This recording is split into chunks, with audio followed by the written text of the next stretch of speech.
Welcome to the #1 spot health and wellness practitioners go to double their current income and turn their 10-hour work day into a 10-hour work week. Join us as we dive into the tips, tools, and tech you need to create a life and practice on your own terms. More freedom, flexibility, fulfillment, and of course, funds. It's time to build your online practice. And I'm your host, Michelle Rogers, also known as the WELLthy Woman. Be sure to subscribe for your weekly dose of education, inspiration, and action. Let's get started. I want to introduce you to Dr. Dicken Weatherby. Welcome, welcome, welcome. This talk or this session is called Functional Blood Analysis, Uncovering Hidden Health Insights. And so Dr. Weatherby, he's an MD, a world-leading expert in functional blood chemistry analysis. For sure. He's why I do what I do. He graduated from the National College of Naturopathic Medicine, now called the National University of Natural Medicine in Portland, Oregon in 1998. Old school naturopath. It's funny to think that, God, it's just like yesterday since I left. 23 years later, or whatever it is, it's like, okay. Yeah, I'm one of those people now. Heck yeah, you're like one of our elders. It's good. It's good. Oh my gosh, yeah, well, that's pretty cool. Maybe I shouldn't say that. No, that's good. I love it. Yeah. Cool. His best-selling book, Blood Chemistry and CBC Analysis, Clinical Laboratory Testing from a Functional Perspective, has become a seminal text on the functional analysis of blood test results. Dr. Weatherby is the founder, president, and CEO of Optimal DX and the ODX Academy, and the groundbreaking blood chemistry software program at optimaldx.com makes it easier for healthcare practitioners to extract functional and nutritional information from their patients' or clients' blood tests and to give them a powerful analytical reporting tool to use to bring their patients back to optimal health. Dr. Weatherby teaches his FBCA mastery training and certification program through the ODX Academy, and I couldn't recommend it more. It's a fantastic program. Yeah, for sure. Cool. Thank you. So welcome. Thank you so much. Yeah. I have a couple kind of like icebreaker questions I've been asking everybody. And they are, one, what have been kind of the biggest struggles working virtually? Because I know you see clients like virtually and you're familiar with like the virtual space. But what are like the main struggles that you've run into? And also what are some of the best kind of perks of working in the virtual space? Well, I'm going to let you in on a little bit of a clue. I don't see a lot of clients personally. It's like I'm 100% into the research and work that I do at ODX. Doesn't mean that I don't consult with my clients are health coaches, practitioners, naturopaths. Yeah. Same. It's like mostly. It's funny. You sent that question to me, and I'm like, I've been virtual for 20 years. It's like I've never had not since I stopped my clinic, which was back in 2005. So it's like I've been a long time since I've been sort of out of the clinic side. But I will say, I've talked to a lot of practitioners. When the pandemic hit around March, April of 2020, we got a flood of phone calls going. I don't know what to do. My practice is so I sat down with all of them. I said, listen. What's going to happen now is that we're transitioning into an online consultation base, and you are primed for that. It's like, with not, if you're using the software, great, because it's like you now can do Zoom calls just like we're doing and sharing your screen, and you can actually walk through a blood report and show the meanings that you're extracting from it, putting together those individualized treatment programs. So you're actually poised to really take advantage of it in a way I think that most, maybe allopathic physicians that are stuck in hospitals, they were transitioning through to, major COVID relief type stuff. So I think this is a great time to be a practitioner. I really do. I think we've got so many tools and so many things at our disposal. I will say, however, I think the one thing that we're missing out on is getting our hands on people, actually that physical experience, because the body transmits information verbally, also just through the bodily fluids that we collect. But also, I think, that when you're sitting opposite a patient, there's nonverbal cues that you're picking up, which, you can pick up to a certain extent through this medium, but Yeah, so I think that's a bit of the downside. It's like, you're not able to like look at that skin. I mean, I actually had a virtual physical exam with the physician once. And he was like, okay, now come up to the camera. And it's like, okay, this is ridiculous. Yeah, yeah. That's So, like, and that's the thing, like when I'm talking to my practitioners, it's like that's what I love is like the collaboration you get to create and the networking you get to create with other practitioners who are local, who can see your clients, like people that you trust. And so it's like they can give you that feedback and be like, this was the texture, this was the physical exam, this is what I found, or doing visceral manipulation or craniosacral or like any of that hands-on stuff is like if you can build that network, like then you've got, I feel like the best of both worlds. And I feel like your clients and patients have the best of both worlds that way too. Yeah. One of the things that I've always talked about is that, blood is one medium of exchange of information and you must have others. It's like, you've got to listen, you've got to be able to see, you've got to be able to measure other parameters. It's a little bit like that old, I think it's probably a Hindu, image of like all of these blind people touching parts of an elephant. Now the elephant is this long thing, and it's like, well, don't be like that. It's like, collect as much. I always say, cast your diagnostic net as wide as possible. So that if it looks like it, smells like it, tastes like it, it probably is it. If not, just use it as information. Allow it to flow through you, and your brain will start to make associations of things. That's why I love this work. And the blood is such an incredible vehicle for communication of information, but we still have to marry it up with what's our patient telling us? What are some of the other information that we can gather? Totally. I love that you said that because a lot of times I tell my practitioners, it's like, if you're just looking at one test or one biomarker or whatever, it's almost like trying to appreciate a painting or a mural through a pinhole, right? Yeah, and it's like having that macroscopic view and really being able to see like how everything fits together and cross-referencing when, applicable and all of that, taking your client's symptoms and all of that into account is absolutely needed. That's what holistic care is, right? And it's just like, yeah, it's perfect. And blood has been, like I said, it was like the first vehicle for me to get into functional labs and functional lab analysis. And it's like foundational. Like I couldn't do the work I'm doing without this. So we're going to dive into some really cool stuff. And I think you guys are going to be like excited about this. So let's go ahead and chat a bit about you and like how you initially got involved in blood chemistry analysis. Well, it's funny because I was raised, my mum's a chiropractor in England, and she was into holistic medicine long before I was born in the 60s. So we were raised vegetarian, we were raised with homeopathy, no vaccinations. When we had earaches, she would put olive oil and mullein and garlic. And if we had coughs and colds, she'd be making poultices. And so for me, it was like, natural medicine was just sort of what I grew up with. And so when I heard about naturopathic medicine and National College, I was like, okay, this is what I want to do. So I started my journey in 94 when I started school in September 94. And it was kind of interesting because we were having like philosophy classes with Dr. Jared Zapp. I don't know if you know Jared Zapp. Yes, right? He's just like the godfather of philosophy.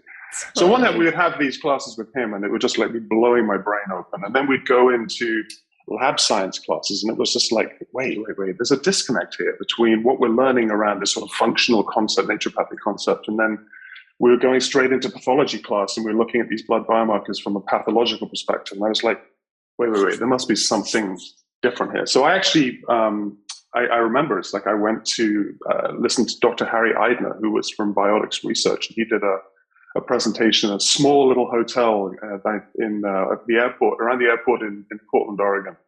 And he wasn't like, lecturing with PowerPoint. He just basically drew up a stool, sat down, opened the manual and said, it's on page 103. And it was just the information that was coming off this guy's textbook was just blowing me away.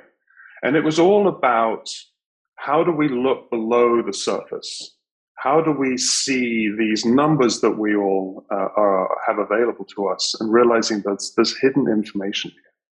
And you have to train yourself to understand what that is. So, yeah, that was kind of my first. So that was probably April, probably about this time, 96.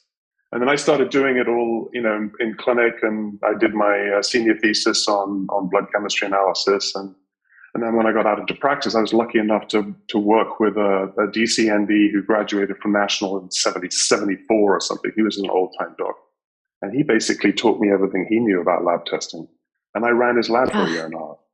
So it was so cool. I was in the right place at the right time. And I'm a sponge. I've been writing textbooks and, I'm constantly writing stuff. So I basically tried to synthesize all of this information I was gathering and put it into my book. And then people wanted me to teach seminars. And so I started teaching seminars. It just blew up finally into software.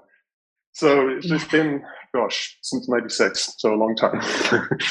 So cool. So cool. Yeah. I love that. It's like when things happen like that, it's like the right doors open at the right time. And it's just like, you feel that flow and that alignment. And you're like, oh, this is like what I'm supposed to be doing. Like, I love this. It feels good. It's like, I think there are moments in life when you look at what one of my teachers would talk about change points. At what point do you look back and you're like, your life really changed? At that, sitting in that seminar, I would have no idea that I would be doing this right now. But that changed my life.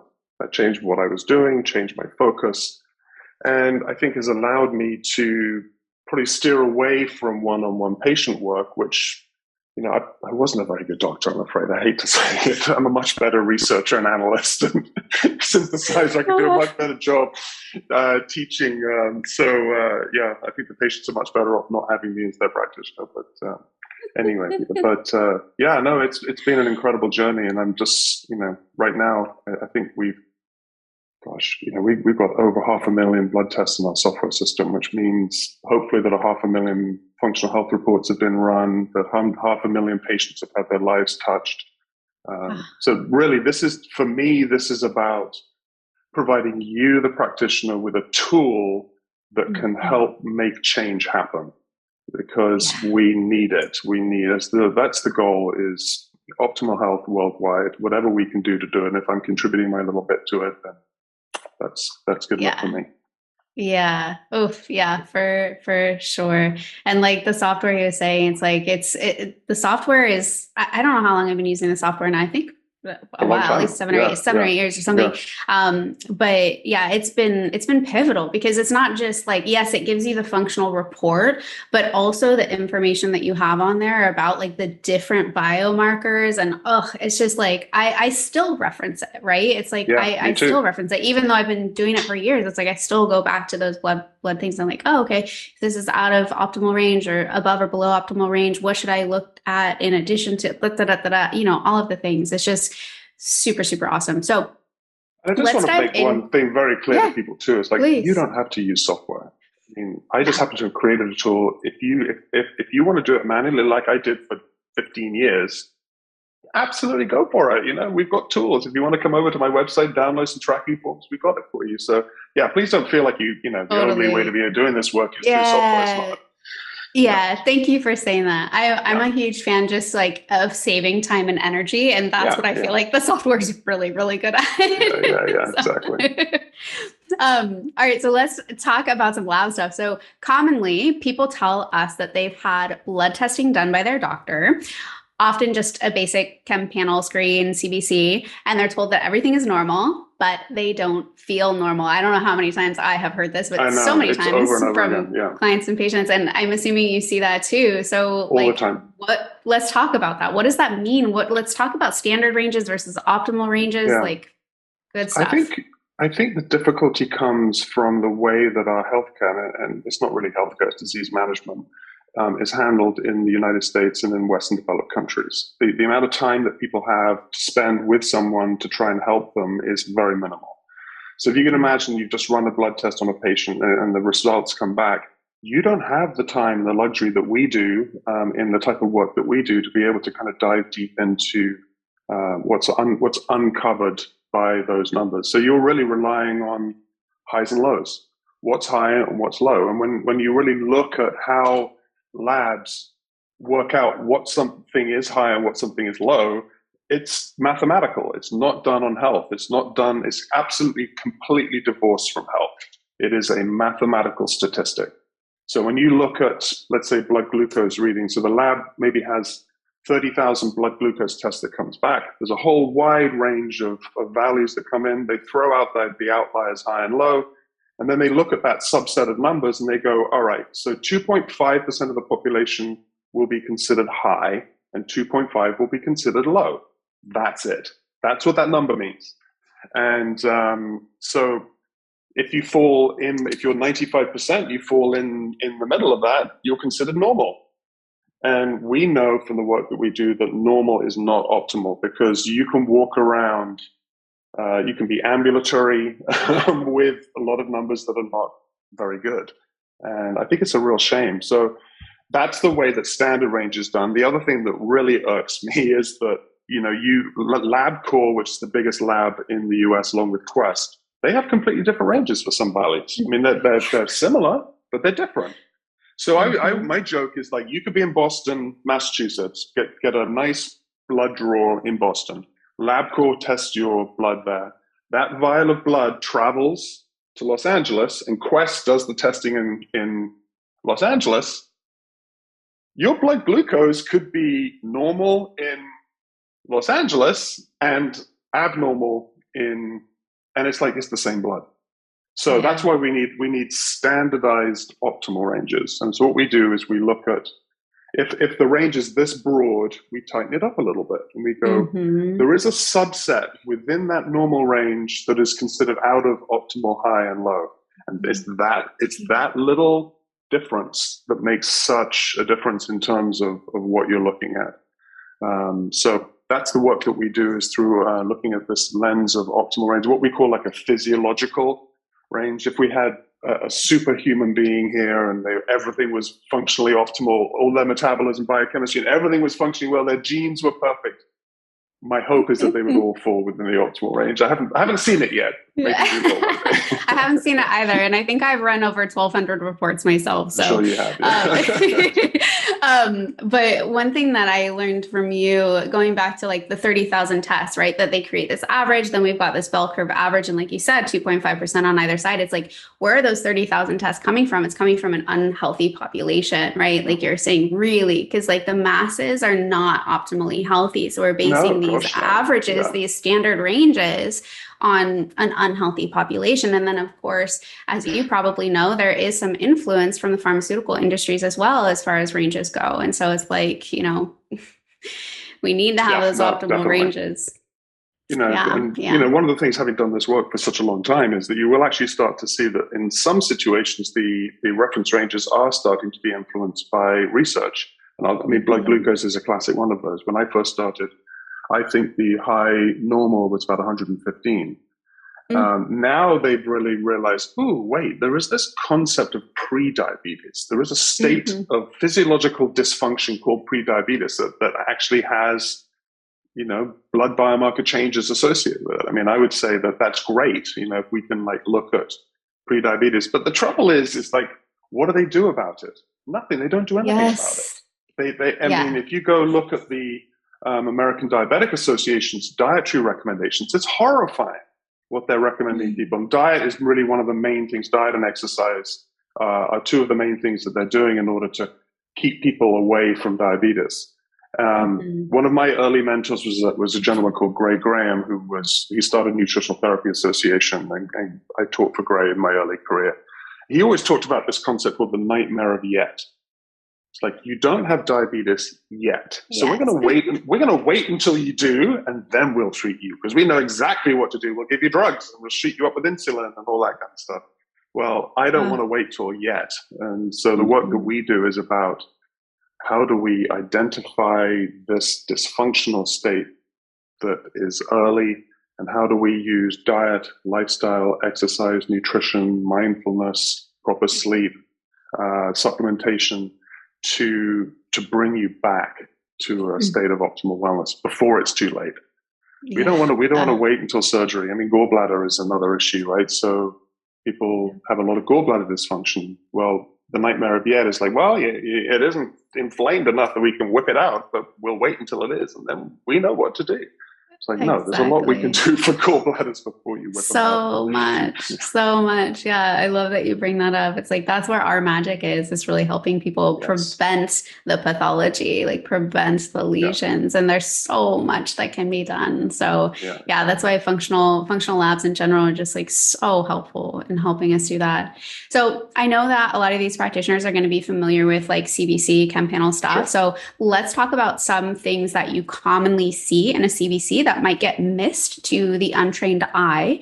And if a practitioner has a patient's or client's CBC in front of them, what are some key things that you could point out to them from a naturopathic or functional perspective? I think one of the things that we should pay attention to is patterns that we're seeing amongst biomarkers. And that's a lot of the work that I do in my training, and the software is built on patterns. A lot of times, allopathic physicians, it's a one-stop shop. It's glucose only. It's not glucose and hemoglobin A1C and EAG and fasting insulin and C-peptide. It's just like building up this case. We were talking earlier about how important it is to get more than just one view of anything. And even within the blood world, there are patterns that we look at.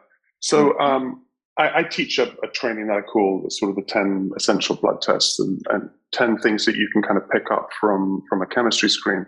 I think one of the first things is looking at the ratios and views between the proteins.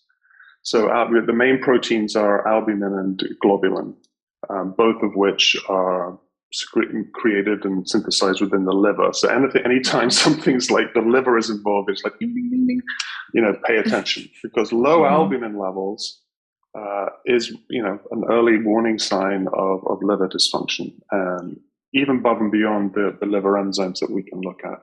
And there's also kind of like a slight digestive component to it. And digestive analysis is not something that a chemistry screen or a CBC is going to categorically say, oh, you've got this because of this. It's more like it's inferences. And it's like, so things that we can pick up is like digestive dysfunction. The most prevalent I see and have seen is hypochlorhydria or low stomach acid. It's this insidious thing that we see. Oftentimes people are interpreting maybe even some of the symptoms of hypochlorhydria as acid reflux.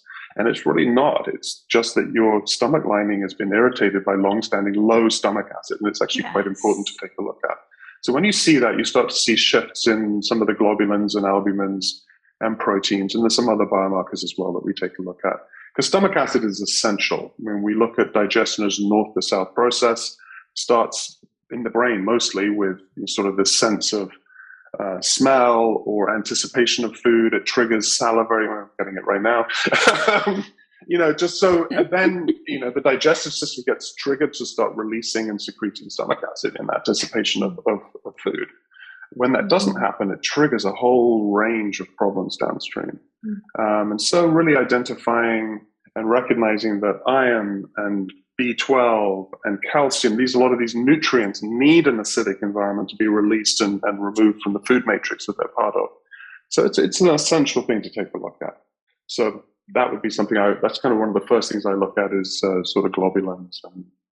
And then I look at liver enzymes, 3 main liver enzymes, ALT, AST, and GGT. And there's a little rule of thumb that I look at is like, if the AST is higher than the other 2, consider that the problem or area of involvement is actually outside of the liver, because skeletal muscle, cardiac muscle releases these enzymes as well. In fact, if you have a heart attack or they suspect you've had a myocardial infarction, they will actually look at the ratios between AST and ALT over time to see when you actually had your heart attack, which is pretty interesting.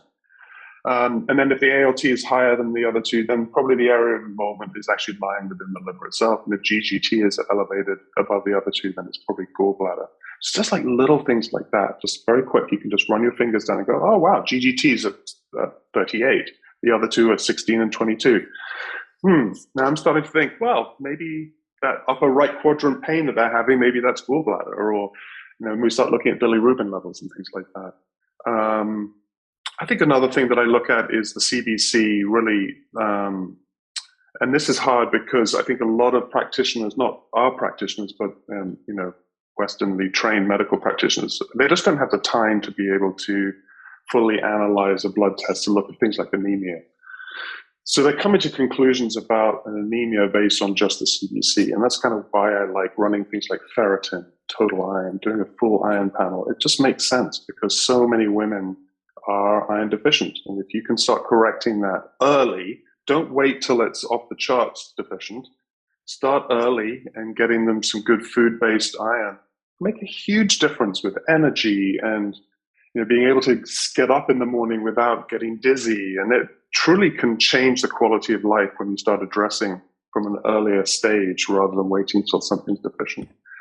Yeah, I love that you brought that up on the CBC and kind of treating anemia from the CBC alone. And it's like so many people, I feel like practitioners just assume like, oh, it's probably just iron. It's like, you should probably check that before you supplement it. And iron's also like the iron panel is also something I run on men too, because I've seen so many men with hemochromatosis that no one caught before because people don't think to measure iron and ferritin for men. And it's like, come on, guys. Yeah. I just picked up a little comment here. You know, plant-based iron. I mean, even something like Floradix. I don't know if you know Floradix, which is a liquid iron supplement. I know some of the companies that we work with have plant-based iron supply. So you're not just using, you know, those horse pills that they give at the medical doctor's office, which make you horribly constipation. Yeah, exactly. So I mean, I think there's a lot that can be gleaned. You know, even looking at alkaline phosphatase levels, if they're starting to drift low, it's like, you know, thinking about zinc, or even albumin levels, starting to think about oxidative stress. I mean, there's just these little, what I call sort of flavors. Obviously, when we start doing more comprehensive panels, then there's more biomarkers that can be more informative, and that sort of thing. Yeah. And we've only talked about CBC and Chem Panel, and it's like there, you can already start to see, I'm sure as practitioners, how you can use these to start cross-referencing or start investigating other areas that might be imbalanced. And that's why, like we were talking about at the very beginning, it's important to take into account your client or your patient's symptom picture and what they're managing or what they're dealing with on a day-to-day, because that's going to help also guide you. And that's actually one of the cool things I don't think we've talked about, or maybe we weren't planning on talking about, but the NAQ, the Nutritional Assessment Questionnaire, is like super pivotal. I use that with my clients all the time, just to really help figure out based on symptoms. So it's more of like a subjective assessment as opposed to like the labs, which are more of an objective assessment. But it's like bringing those two together is like one of my favorite ways to just really create a more comprehensive approach and more strategy. Yeah. I was working with NTA kind of when they came up with the NAQ and wrote a book around it. So I'm a big fan of that approach. I think any time that you can put together a questionnaire like that the patient is answering, not just once, but using it multiple times, because ultimately what you're wanting to see is change, right? Yep. That's why I love historical reporting in the software. It's like we're looking for change. How is this biomarker changing over time? Because if it's slowly starting to go up, in that moment of time, it's suboptimal, you know, or whatever. It's like, okay, but if you're looking at it over a year or two, you realize, oh my gosh, this is starting to climb up, even if it's a, you know, 1/10 of a point every time. That's important information. So yeah, the NAQ is really important for looking at how symptoms change, because, you know, truth be told, patients are experiencing these symptoms. And these symptoms are impacting their lives, like migraine headaches, for instance. If you've had migraines, they're terrible. They can destroy your life. They're crippling. They're crippling, yeah. So for some people, whether you have a migraine every week or whether you have a migraine a month, it's all terrible. But if you can sit and go, hey, when you first started working with me, you were having a migraine every week. Now you're having them once a month. You're still having them, but that change is really important. Look what change you've made over time. And sometimes, you know, when you've got your face pressed against the wall of a tree, you can't actually see the forest. So, you know, an NAQ is really helpful like that. Yeah. Yeah. And I love that you bring that up too. Cause like I use the NAQ when I first start working with someone 3 months after and at the end of our program to see that progress, you know, and it's like, you're totally right. Cause I don't know how many of you practitioners can probably relate to this. It's like your clients come back after a few months and they're like, yeah, I don't think I've had any change, or everything's still the same. And you go back and you're like, actually, like you were dealing with this, you know, just a few months ago. And they're like, I was. Yeah. Well, what I love about it is they're the ones that are giving you the responses. It's like, you know, I was not sitting there twisting your arm behind your back thinking you know, this was you reported this. Totally. Yeah. It like really brings things back up and like, and then they're like, oh my gosh, you're right. Like, that's so cool.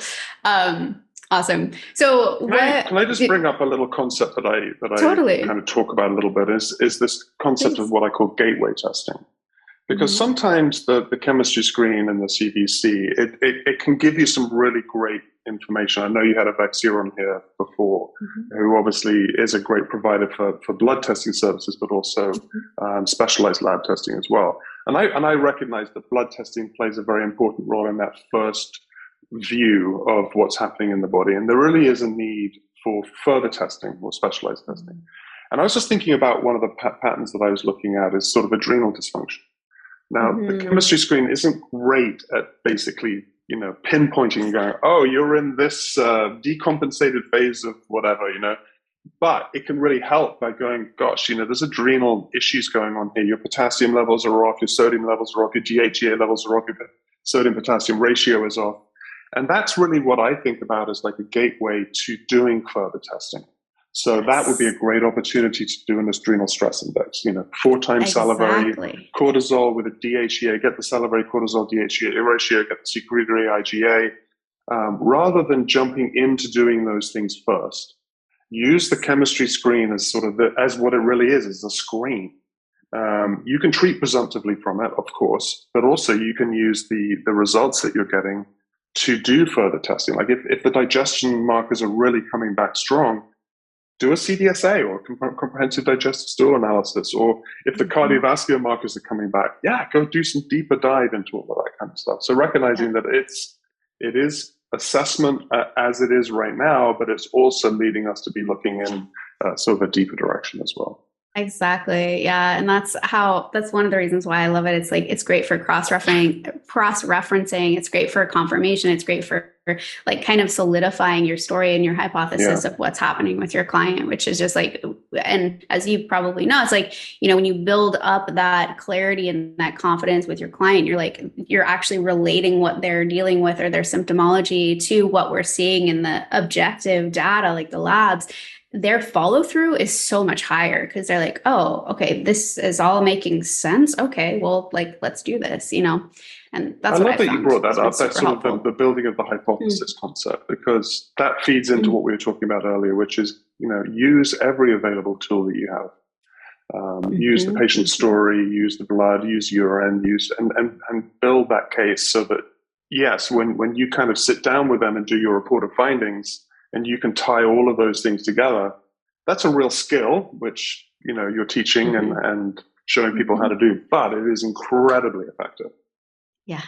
Incredibly effective. Like life-changing for you and your practice and your clients. Amazing. So what are some other biomarkers beyond the CBC and Chem panel that you routinely recommend and look at?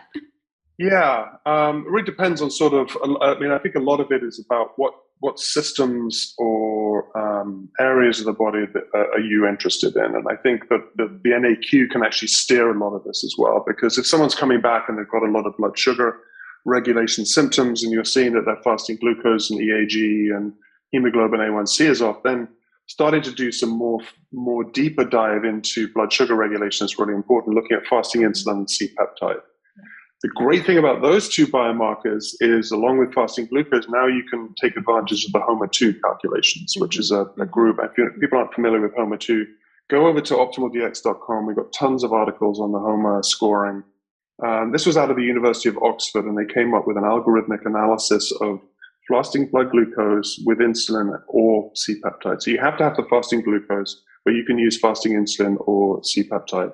And what they're really looking at is how can we use those two biomarkers together to give us a sense of where someone is in the sense of insulin resistance. What is their pancreatic output like? And how sensitive or insensitive are the tissues to the insulin? And it's really valuable. And you get this score called the HOMA2-IR, or insulin resistance score. And even patients that are sort of sub-threshold with their fasting insulin and fasting glucose levels, you can start to see, wow, if we keep this up, you're moving in the direction of insulin resistance, which is the key step on the road to diabetes. So just by adding in fasting insulin or C-peptide, and you've already got your fasting glucose, now a whole world opens up to you in terms of assessment, just one more biomarker. So that's really cool. If I'm looking at inflammation, I can't go wrong with high sensitivity C-reactive protein, and then you're adding homocysteine and fibrinogen. It kind of gives you this window into endothelial dysfunction, which is the early stage of cardiovascular risk in terms of arterial issues. So endothelial dysfunction, you can start getting a little window into that. And we wrote a whole white paper on that over at ODX as well, if you're interested in looking at some of that. I like looking at hormones, especially, I do a lot of work with, working with practitioners around male hormones. Unfortunately, the female hormone side of our software is a little lacking. We're working on that. We recognize that female hormones are very complex. So many variables. Actually, I like pairing. I like pairing, something like the Dutch blast test with the blood chem, because I feel like that gives a much more complete picture of what's happening as far as female hormones go. Yeah. I think the Dutch test and the work at Carrie Jones and Precision Analytics and groups like that. Yeah. So the Dutch test is super, super important. But you can get a little window into female hormone dysfunction just by looking at blood. People always ask me, well, why, when saliva or urine is so much more effective, why are you looking at blood? It's like, when you've got a needle in there and a catheter in that vein, let's just collect some more fluid if you can. It's like the damage has already been done. Let's gather it, because it can be very informative. And it's that earlier point that I was making about, maybe it's not about assessing right now, but it's about giving us a whole big picture view of what's happening within a system, so that you can then do more surgical, specialized testing. Exactly. Yeah. What else? Doing like full ion panels. I've got a screen open here. We can just take a look at some of my notes here. Yeah, the homocysteine is super important. So much great stuff that you can get. Oh, the thyroid panel. Why not? The thyroid panel is okay, it's amazing. Yeah. So for a lot of practitioners, the only thyroid, or for a lot of patients, the only thyroid marker they ever get is TSH, which is a real shame. Especially when you're just looking at it through the lens of standard ranges. I think the upper normal is 5.5. It's a little bit high. But it's like, doing a thyroid panel where we're not just looking at the pituitary output of TSH, thyroid stimulating hormone, which obviously dictates whether or not the body's desiring more thyroid hormone to be secreted and synthesized by the thyroid gland itself. That's a great marker. But, truth be told, it's really primarily used for what they call primary hypothyroidism. You know this. It's like if there is damage or destruction or an issue actually in the thyroid gland itself, TSH is going to be your hormone. For any other type of thyroid stuff, it's not that helpful. So we now need to dive into the actual thyroid hormones themselves, T4, which is released by the thyroid gland, and T3, which is the peripherally converted version. It's peripherally converted into the liver and the kidneys and other tissues into the more metabolically active form. So when you measure those two, you can measure them in total, or you can measure them in free. I like to do both. Now you've gone from just TSH, now you've added 4 more biomarkers. Let me look at reverse T3. We can get the T3, free T3 to free T4 ratio. We can do the reverse, or free T3 to reverse T3 ratio. Now we're starting to get a much clearer picture about what's going on. So that's another example of just by adding in 3, 4, 5 other biomarkers, and typically they panel them together, so they're not super expensive. You can go from just... And the antibodies also. The antibodies, absolutely, you've got to add those as well. So that would be anti-TPO and TBG, thyroid binding globulin. Now you've gone from, like you said, little keyhole view of the thyroid and its role in metabolism into, like, you've got the whole window, the French doors have been open. Yes. So this is another classic example of, like, by just paying attention to what the patient is reporting to you and using your own intelligence, like, God, I really think thyroid stuff's going on here. I'm not going to do just TSH. I'm going to do a full thyroid panel here. Yeah. And the amount of information that becomes available to you is extreme. So I love full thyroid panel and the analysis you can do from that. Just like the blood, vitamin D. I mean, absolutely should be on every. I mean, that should be just on a chem screen. I'm sorry. Even just the role that vitamin D is playing. This should just be added. Totally. I've really thought like the white blood cell, like the differential has been really helpful too. Like just figuring out like, is this Oh more of like yeah. a chronic, is there like a chronic thing going on? Is it more acute? Is it viral? Is it bacterial?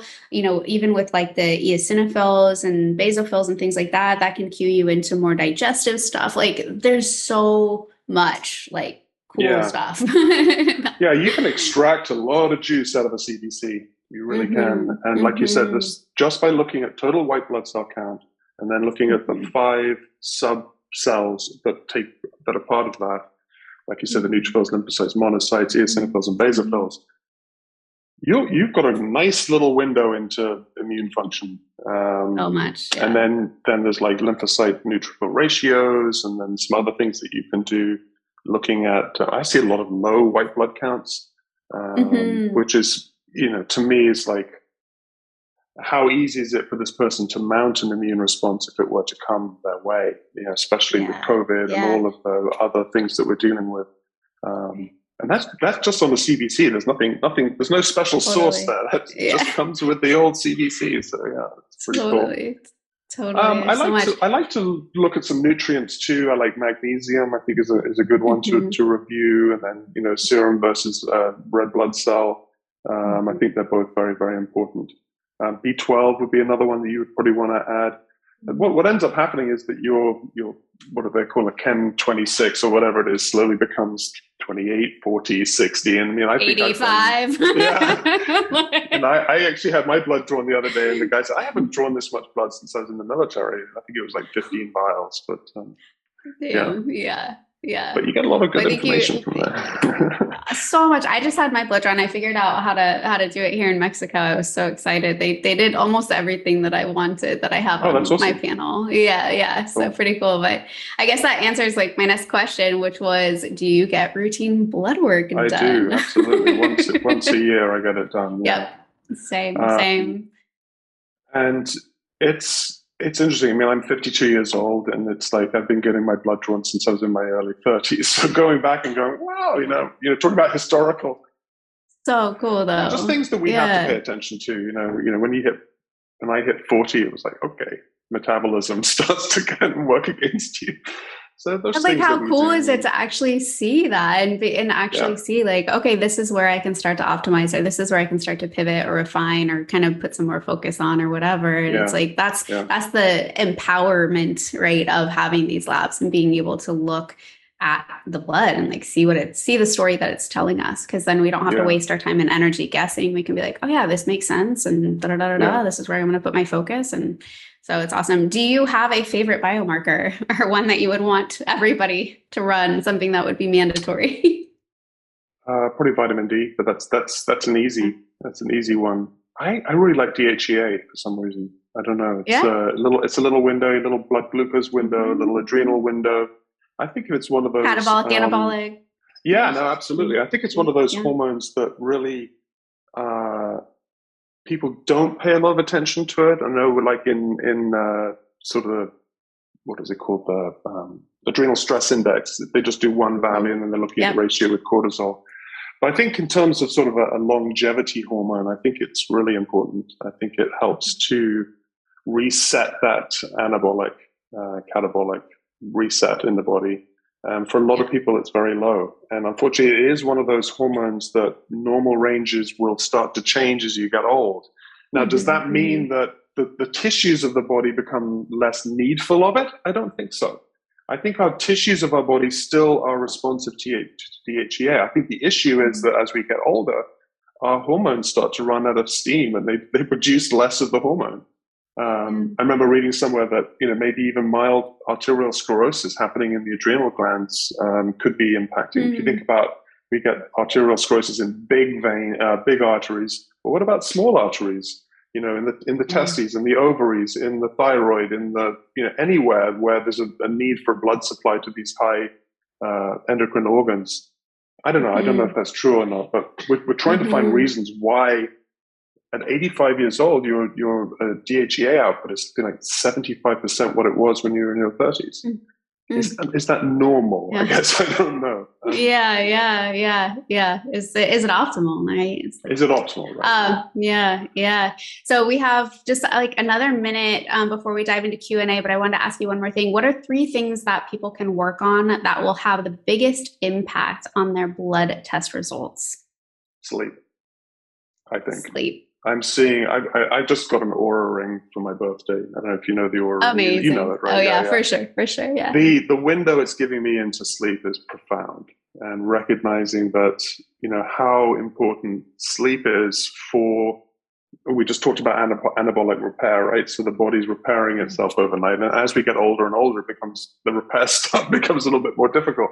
So I think sleep is really, really important. I would also say that watching your carbohydrate intake, obviously, is very, very important. Making sure that your diet is composed of balanced, plant-based is an approach that I use. I'm not against people eating meat by any stretch of the imagination, but a plant-based diet is, I think, a very healthy one for us. What would be a third? I don't know. What about you? Just throw out one. I mean, the biggest thing that comes to mind is stress, and it's just like managing, and I hate the word like stress management, right? And I feel like stress management could be something different for every single person. Like it's just as unique and individual, like to you. Maybe that's breath work, maybe it's meditation, maybe it's reading a book, maybe it's walking on the beach, and maybe it's petting your dog. Like but like could be different for everybody, but it's like at least making some time every day to really check in, ground, center, and like kind of recalibrate, because I think it's so easy for us to just be like distracted all the time and like just denying that we have stress, but it has such a huge impact on our lives. It's funny being on this side looking back at my kids that are in their 20s and realizing, boy, they none of them drink and they don't smoke. They live healthy lifestyles, but their stress levels are high, and they feel like they can keep going. And I'm like, I thought that too. And my mom was telling me about, you got to watch this and watch that. So, we just did a podcast on stress. We just wrote a white paper on it, and Beth Allen, who does a lot of my research, just did a full workup on just all of the mindfulnessness and meditation. I use Headspace. I like Headspace. Meditation app. Headspace is cool. Just taking 5 minutes just to be quiet. Forest bathing. I used to live in Vermont for 4 years, and we had this beautiful pond out in the middle of nowhere. And we used to, my son was just like, God, I really miss that pond. It's like, it was because we were forest bathing. Chilling out. All right, I'm going to jump into questions. You ready for some questions? Sure. Hopefully I can answer them. Let's dive in. Let me here we go. So Chris asks, what could cause elevated B12 in absence of other abnormal labs? Result is 1,612. Taking B12? I mean, that would be the first thing. That would be, that would be my first guess. Like in a multi, I would have them definitely check their supplements, what they're taking. I'd have to look that up. I don't know anything off by heart. I think we did actually write, if they want to go over to kb.optimaldx.com, K as in Kate and B as in boy, it's a knowledge base. I think we did answer this question. Beth Allen wrote a response to why B12 levels would be high. So if you do want to go over to kb.optimaldx.com, type in B12, I think we may have answered that question at some point in the time. I can't remember off the top of my head. Perfect. I don't think there's a problem running around with a B12 that high. But the water soluble vitamins. Laura asks, wow, there are blood markers to show hyperchlorhydria. Which blood labs show that? Okay, so a little caveat here. They're not showing hyperchlorhydria. What we're looking at is if you start seeing some of these biomarker results, think that a hypochlorhydria could be contributing to the reason why those blood markers are the way they are. So what I look at is, first off, total globulin levels. If they start to be elevated, again, this is, we get asked, can you substantiate this from the research? And it's like one of those things that's hard to find. We dive into the stacks as much as we can. This was actually something that Harry Eidner picked up way back in '96 when I studied with him. And it bears true, because I was doing a lot of the string testing. Do you remember the gastro test, which they don't make anymore? I wish they would.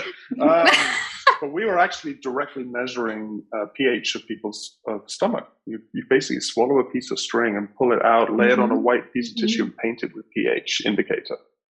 And we found substantially that these people that had this particular blood pattern that I'm about to go through, when you looked at their actual stomach pHs, they were all high. They were in sixes, which they shouldn't be. It should be up in the twos.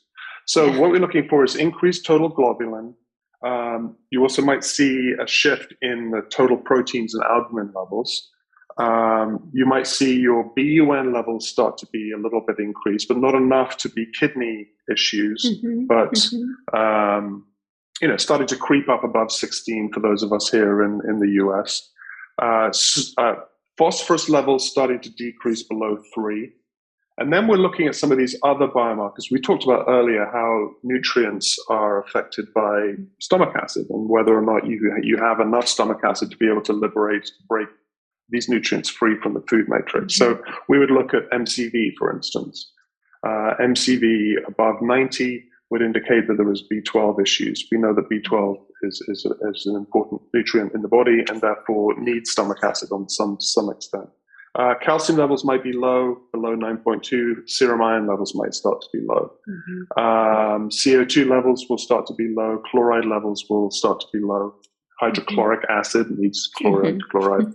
Anion gap levels might start to creep up a little bit, because that's a thiamine marker. So anything above 12. And that anion gap, we're looking at sodium and potassium. And then you subtract from that the chloride and the CO2. A lot of times anion gap is just sodium, and then you subtract the chloride and the CO2. We look at a slightly deeper view of the anion gap by using sodium and potassium there. And then alkaline phosphatase being low. We know that zinc and thiamine are both essential for the synthesis of hydrochloric acid in the stomach. So you can look at zinc levels as well, check for the white spots on the fingernails, see if they have a decreased sense of taste and smell. There are lots of little clues that we can get to zinc deficiency. Are they chronically sick with low immune function? Do they have poor skin healing? These are all signs and symptoms that will be on a questionnaire asking about zinc, because zinc is so important. So zinc and thiamine are two of the most important nutrients for hydrochloric acid. So you start seeing these things. They don't all have to be there.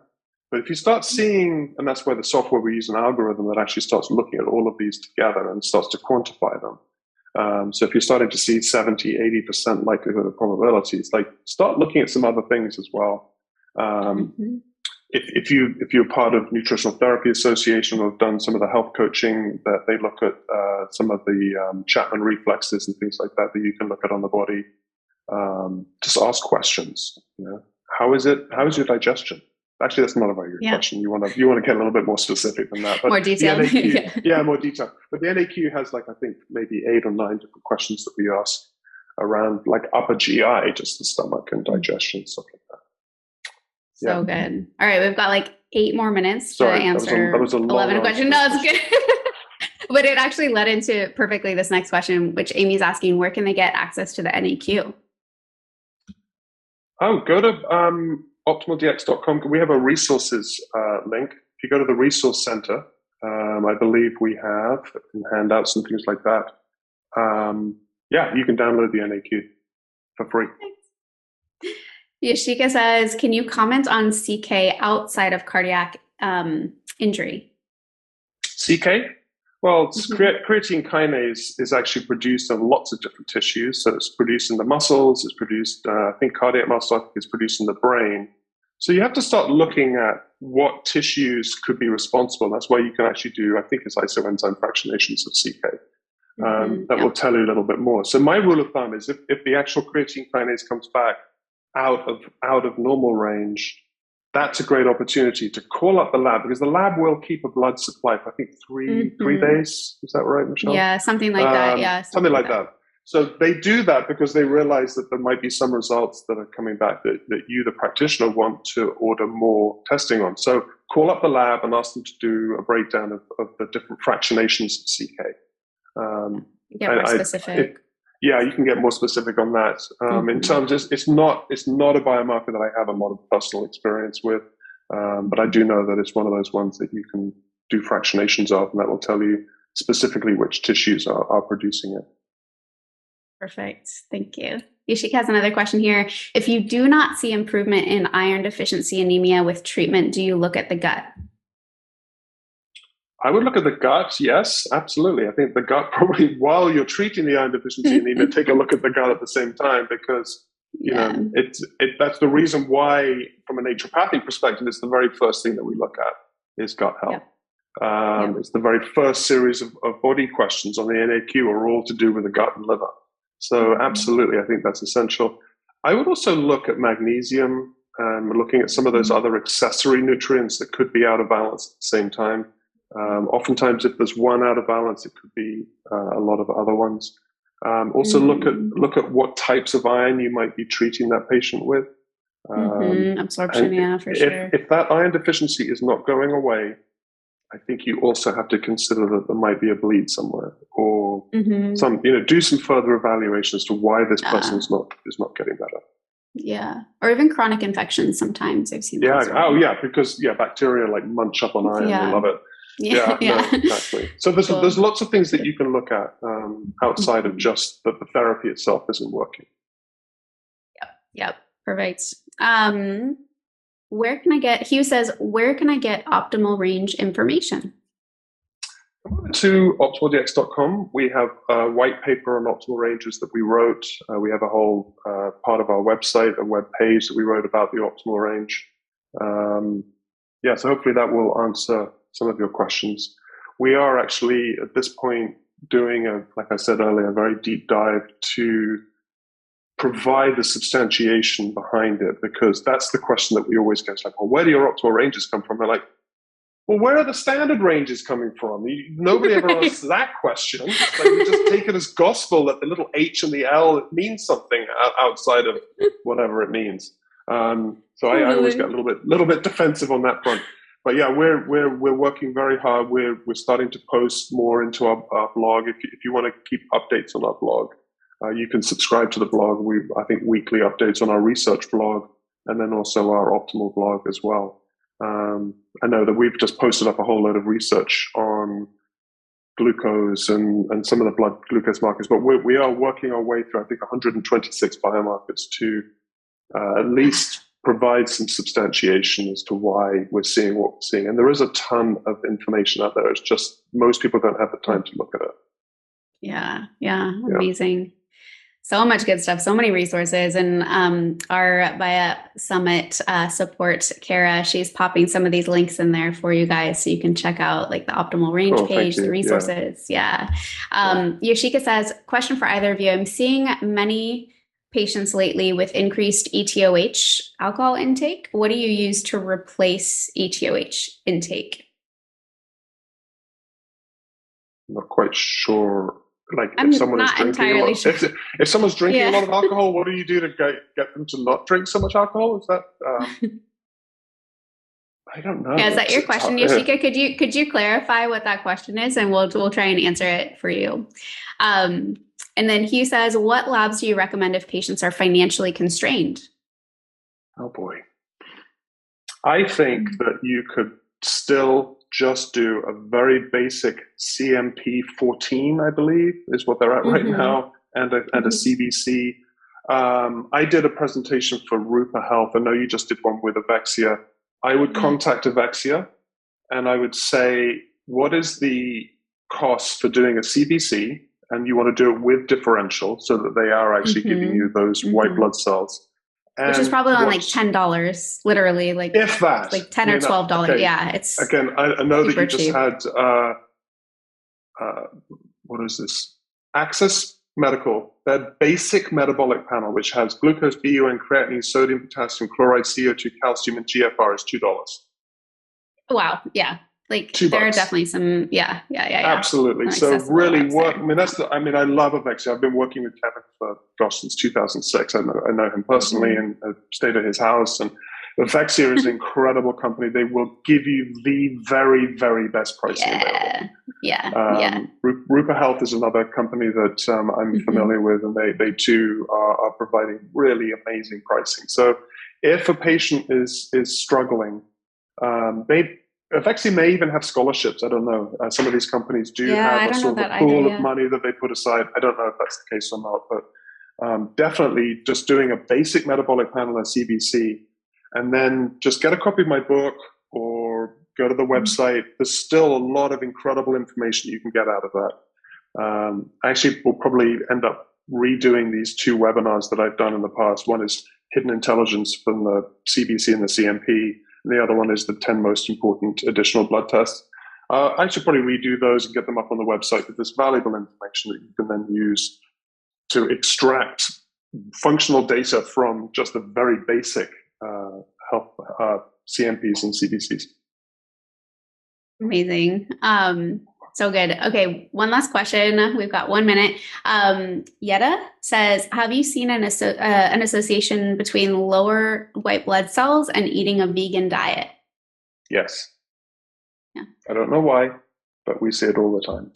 My wife's a vegan, and she probably will hate me saying this, but she has a very, very low white count. It's been like that for years, and she's been a vegan for years. It is one of those things I remember. And again, I don't know why. I don't know why that would be, but it is definitely something that I have seen a lot. And it's actually the very first question that I ask if I see someone with an unexplained low white count. I'm talking about in the 3s. If you're looking at it in the 2s, there might be some other issues going on, sort of immune deficiency type of issues. But yeah, it is very common, and I think they are perfectly healthy. I don't think there's any need for stimulating white blood cell production. It's probably just their natural state of being. And she hasn't caught COVID, and I've had COVID twice. So she's living with me both of those times. So, So fascinating. Thank you so much. You have been pivotal in my own practice, beyond words. And so thank you. Well, I just appreciate love the work that you're doing. Yeah, you too. And I think any opportunity that we have to create successful businesses is absolutely paramount. And I remember one of my mentors, I'll finish on this, one of my mentors, when we were standing up about to go and graduate, he said, you are graduating as naturopathic physicians, but ultimately you're going to have to be business people, because if you're not making money and able to support yourself and your family, you're not going to do anybody any good. So whatever, Michelle, whatever you're teaching, listen to her, because she's built a very successful practice and can help you because you're needed in the world. And whatever we can do, or whatever I can do to support you in that goal, come over to Optimal DX. We're here for you. So thanks. Appreciate it. Thanks. You're going to make me cry. Anyway. All right. Thank you so much, Dr. Weatherby. I will chat with you soon. Bye. Oh, so good. Thank you, everybody. I hope that was informative and inspiring and encouraging. Functional blood chemistry analysis, like I said, has been just a total game changer for my practice. And it was really the gateway for me to get into functional blood chemistry analysis. All right, that's a wrap for today. If you want the exact breakdown of how I help practitioners go from their first 5K to consistent 50K months with just 2 offers, 10 hours per week, and an audience of less than 500 people, be sure to click the link in the podcast description or head to wealthywoman.co/breakdown. To make sure you don't miss an episode, be sure to subscribe. And for daily online practice insights, follow me on Instagram at wealthywoman.co. Let's create your life of wealth, full of abundance, purpose, health, wealth, and joy.